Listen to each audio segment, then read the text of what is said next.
মা এত ভালো ভালো সিনেমা হচ্ছে, সো কেন করব না, অবশ্যই করব। আমাকে যদি কোনো ডিরেক্টর আমাকে এরকম ভালো কোনো গল্প আমাকে দেয়, আমি অবশ্যই করে ফেলবো।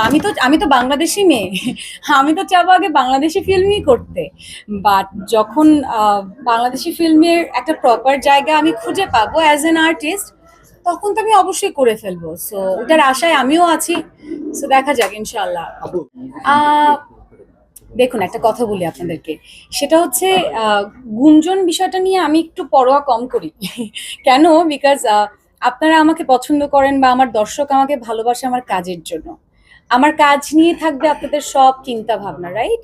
সো কাজের জায়গা থেকে যদি কিছু থাকে সেটা নিয়ে আমি আসলে উত্তর দিতে খুব আহ, আনন্দিত হই। বাট আমার যদি মনে হয় কোনো উত্তর আমি এখন দিতে চাচ্ছি না, আমি কিছুদিন পরে দিব, সেটা আমার টোটালি আসলে আমার ব্যাপার। ওই জায়গা থেকে যদি আমি বলি যে না, এই উত্তরটা আমি এখন দিতে চাচ্ছি না, কয়েকদিন পর দিব, বাট আপনারা আমার সাংবাদিক ভাইরা আপনারা নিশ্চয়ই চান আমি একটা ভালো কাজ করি। সো আমার জন্য শুভকামনা রাখবেন, আমি এতটুকুই বলতে পারি।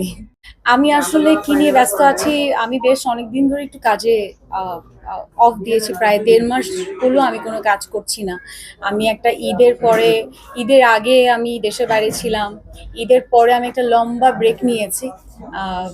প্রতিটা আর্টিস্টের আমার মনে হয় একটা ব্রেকের দরকার আছে ভালো কোনো কাজের জন্য, রাইট? সো আমার মনে হয় ভালো কোনো কাজ আসবে বলে আমি ব্রেকটা নিয়েছি। সো ও ফর দ্য বেস্ট, একটু ব্রেকে আছি, ইনশাল্লাহ আবার শুরু করবো। ভালো কাজ বলতে আমরা একটু সাংবাদিকদের মানে একটু খোঁজাখুঁজি, আমি কি জানতে পারি সেই ভালো কাজে?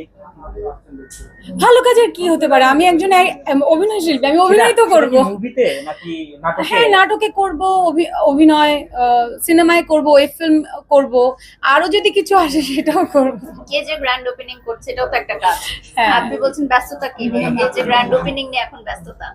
যেহেতু সে ভালো কিছু বলছে, বলে- আমি কিভাবে শেষ করব, আমার হাতে নেই, ওনাদের হাতে শেষ করা। জি, আই থিঙ্ক থ্যাংক ইউ আপনাদের সবাইকে, অনেক ধন্যবাদ, আপনারা এসেছেন এত কষ্ট করে। Thank you so much. ইনশাআল্লাহ আবার কোনো একটা প্রোগ্রামে দেখা হবে। Thank you so much.